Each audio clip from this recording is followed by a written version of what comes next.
नरेंद्र मोदी जी की माता जी को जो गाली दिया गया है, आज कांग्रेस के बिहार कार्यालय में घुस गए हैं। गेट को बंद करने की कोशिश की जा रही है ताकि किसी तरह से कार्यकर्ताओं को बाहर निकाला जाए। यहाँ पर जो हालात है वो नियंत्रण के बाहर है, क्योंकि आमने सामने बिल्कुल दोनों पार्टी के कार्यकर्ता, ऐसे में इस भीड़ को संभालना काफी मुश्किल है। अब एक बार गेट बंद करने की कोशिश की जा रही है ताकि जो ये कार्यकर्ता हैं उनको आमने सामने की स्थिति से बचाया जा सके। गेट को लॉक कर दिया गया है, गेट को लॉक कर दिया गया है ताकि अब बाहर ना जा सके। इससे पहले भी प्रदर्शन हुए हैं, लेकिन ऐसी तस्वीर पहली बार जब बिल्कुल आमने सामने की स्थिति हो गई और दोनों पार्टियों के नेता बिल्कुल आमने सामने आ गए। कोई कार्यकर्ता यहां से हिलना नहीं चाह रहा है, हटना नहीं चाह रहा है।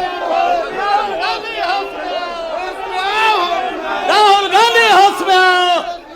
ये जो जिस प्रकार से निष्ठा का परिचय दिया है राहुल गांधी तेजस्वी यादव, आज हम लोग यहाँ गाज है, अगर इसी प्रकार से वो चाहेंगे तो इससे भी बड़ा परिणाम होगा। यहाँ देखिए महिलाएं भी प्रदर्शन में हैं। प्रधानमंत्री का अपमान नहीं सहेगा बिहार, प्रधानमंत्री का अपमान नहीं सहेगा।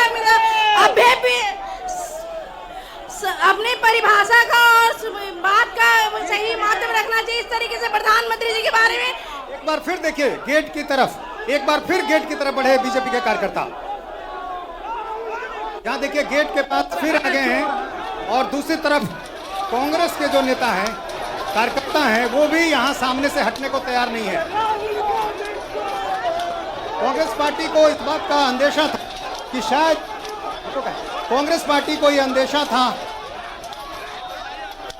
किया गया,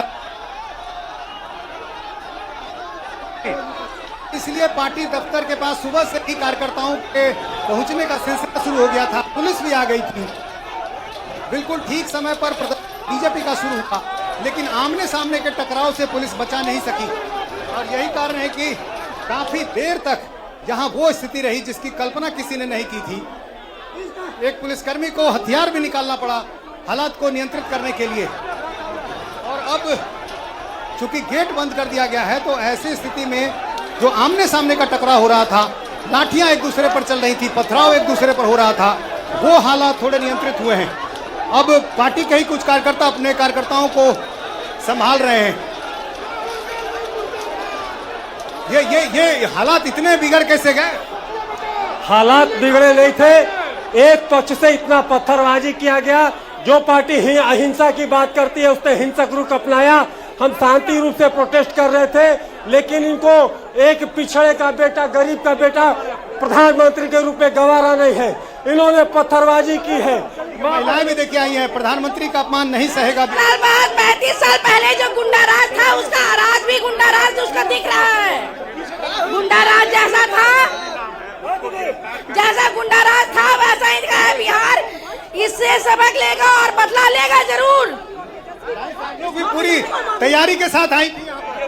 बिल्कुल, हम लोग शांतिपूर्ण प्रदर्शन कर रहे थे। हमारा काफिला जैसे ही यहाँ गेट पे पहुंचा, इन लोगों ने लाठियां चलाई, ईंटें बरसाए और हमें गालियां दी। तब हम उसके बाद बहुत ही भयंकर भयंकर बड़े बड़े ईंटें, हमारे कई कार्यकर्ताओं को चोटें आई हैं। ये लोग बहुत ही शर्मनाक है और बेहद ही दुखद घटना है। ये हमारे माननीय प्रधानमंत्री जी की मां को गाली दिया इन लोगों ने, हम बिल्कुल बर्दाश्त नहीं कर। तो देखिए बीजेपी के कार्यकर्ता, इसमें महिलाएं भी काफी हैं, पोस्टर बैनर के साथ आई हैं। चूंकि पहले से कार्यक्रम तय था, लेकिन अभी भी देखिए धक्का मुक्की का दौर जारी।